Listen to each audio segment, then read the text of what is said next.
Bismillahirrahmanirrahim. Assalamualaikum warahmatullahi wabarakatuh. Bertemu kembali sama Ibu ya. Udah lama gak ngisi materi secara langsung. Baik, Ibu ada hutang materi pada bab 2 tentang persamaan kuadrat dan fungsi kuadrat. Tapi Ibu izin skip dulu. Kita langsung ke materi transformasi aja pada bab 3 ini. Nah, langsung ya bab 3 transformasi. Apa itu transformasi? Transformasi artinya adalah perubahan. Oke, apanya yang berubah? Berubah itu letak dari sebuah titik atau bentuk. Oke, ada 4 materi yang akan kita pelajari pada transformasi, yaitu tentang refleksi atau pencerminan, yang kedua tentang pergeseran atau translasi, yang ketiga tentang perputaran atau rotasi, dan yang terakhir tentang perkalian atau dilatasi.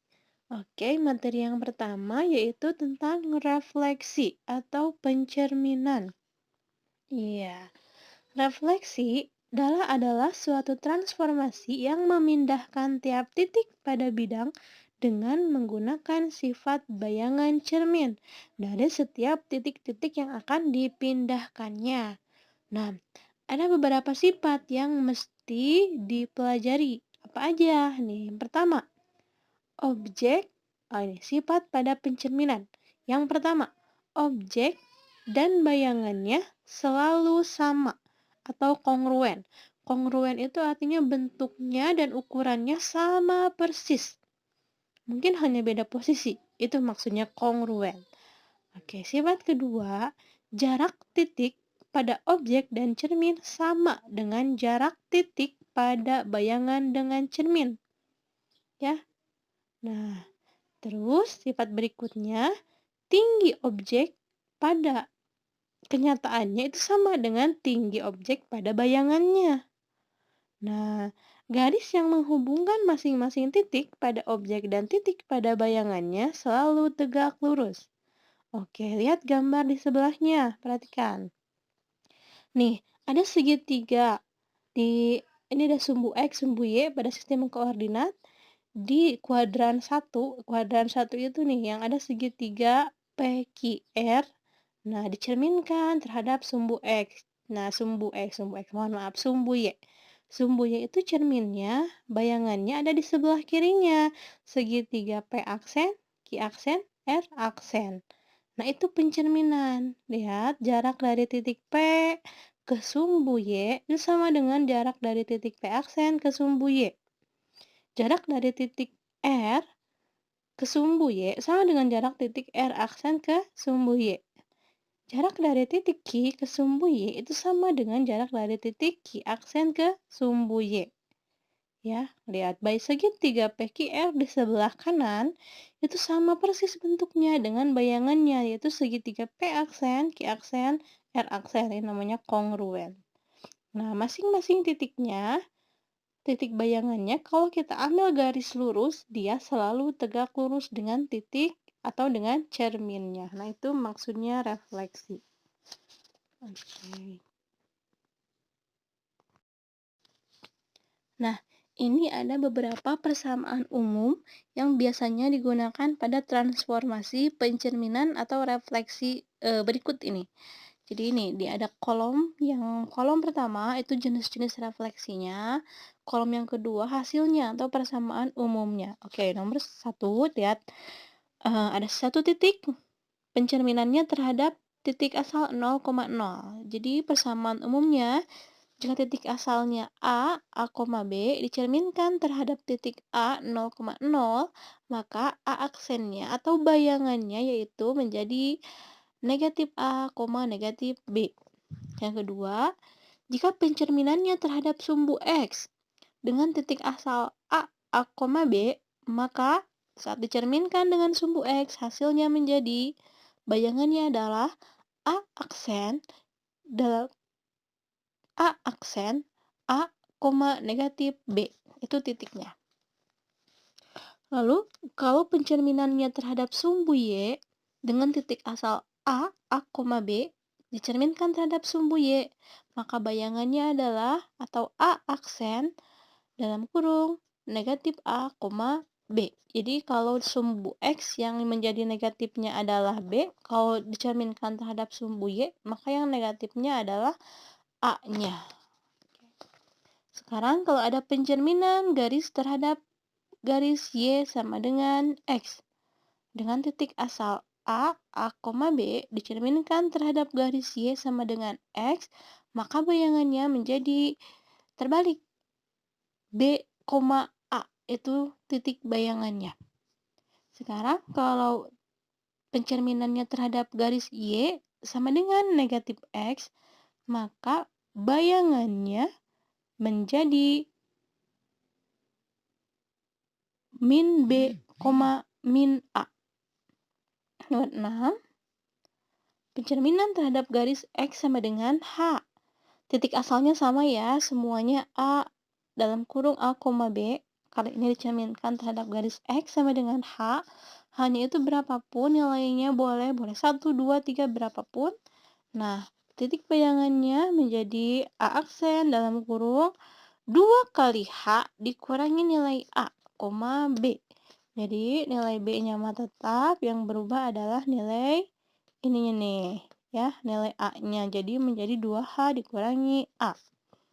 Nah, berikutnya terakhir, kalau pencerminannya terhadap garis Y sama dengan K, nah prinsipnya sama dengan yang tadi. Dengan titik asal A, B dicerminkan terhadap garis Y sama dengan K, maka bayangannya adalah A aksen dalam kurung A, 2K min B. Nah, kalau sekarang yang tidak berubahnya A, yang berubahnya adalah B-nya. 2 kali K dikurangi B. Nah, itu rumus-rumusnya dipelajari aja, mudah-mudahan bisa ya. Beralih pada transformasi yang kedua, yaitu tentang pergeseran. Dalam hal ini translasi ya, biasakan translasi artinya pergeseran. Ya, kita ketahui, translasi adalah transformasi yang, nih kata kuncinya, memindahkan setiap titik pada bidang menurut jarak dan arah tertentu. Jadi ini kalau digambar pada sistem koordinat, bangunnya mah tetap sama, hanya apa? Hanya posisinya yang berpindah. Itu maksudnya ya. Oke, ini ada rumus umumnya. Perhatikan. Nah, sebelum ke rumus umum, ini ada bentuknya. Translasi atau T dapat dinyatakan dalam bentuk pasangan terurut dua bilangan A, B. Dan dituliskan sebagai ini, translasi T sama dengan yang ibu kotakin, T sama dengan A, B dalam kurung ke bawah. Ya, oke, ini langsung aja ke bawahnya. Bayangan titik P, ini bentuk umum untuk semuanya. Bayangan titik P dalam kurung X, Y itu sebagai titik asal oleh translasi T, A, B. Itu namanya komponen translasinya. A sama B itu namanya komponen translasi. Ya, maka bayangannya akan menjadi P aksen dalam kurung X aksen, Y aksen. Nah, catatannya untuk mendapatkan nilai X aksen adalah nilai X pada titik asal ditambah dengan komponen A pada translasinya.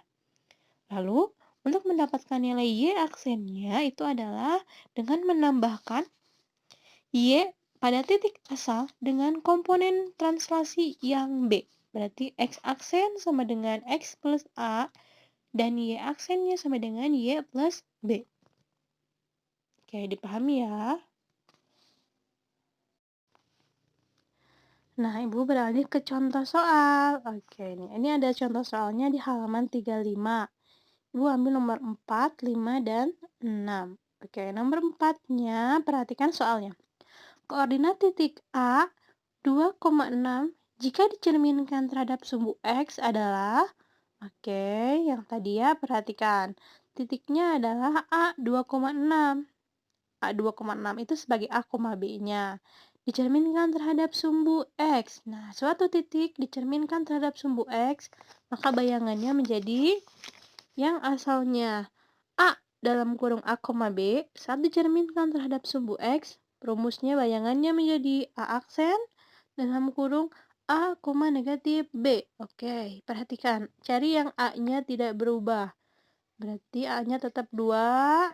Ya, yang menjawab B atau C atau D udah pasti salah, oke? Langsung ketahuan jawabannya adalah A. Terus A, min B, berarti min dari min 6. Nah, udah jawabannya nomor 4 A, ya. Mudah ini mah. Ya, nomor 5. Bayangan titik A aksen itu min 7,6. Pada pencerminan terhadap garis X sama dengan 8 adalah, oke, kalau nomor 5 dia bayangannya ada, sementara diminta titik asalnya. Oh, ini soalnya ada yang keliru kayaknya ya.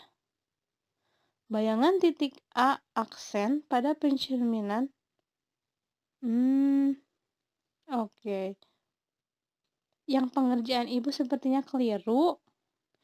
Nah, pekerjaan yang kamu coba cari jawaban yang betulnya ya. Itu kan harusnya di soal juga A aksen. Di jawabannya juga semuanya A aksen. Nah, kamu kerjakan nomor 5 ini yang di soal bukan aksen. Berarti mencari jawaban yang A aksennya. Oke, ya. Coba dicari jawaban yang benarnya. Yang ibu ini terbalik. Sepertinya yang ibu kerjakan ini bayangannya diketahui, dicari titik asalnya. Nah, kalau sekarang kamu cari dulu bayangan dari titik asal min 7,6 dengan pencerminan garis X sama dengan 8 ya. Nanti di tugasnya dilampirkan nomor 5. Oke, nomor 6. Koordinat bayangan titik A negatif 3,4 oleh translasi T komponennya 3 dan 6, maka bayangannya, oke, yang tadi ibu bilang kalau translasi mudah, yang titik A-nya ditambahin dengan komponen yang pertama, min 3 tambah 3, 0. Lalu komponen yang keduanya, yaitu 6, tambahkan dengan titik yang keduanya, 6 tambah 4. Atau 4 tambah 6, 10. Berarti jawabannya A, 0,10. Oke. Mudah-mudahan bisa dipahami. Ya, mohon maaf karena keterbatasan ya. Mudah-mudahan semuanya bisa mengerjakan tugas-tugas dari ibu. Terima kasih banyak.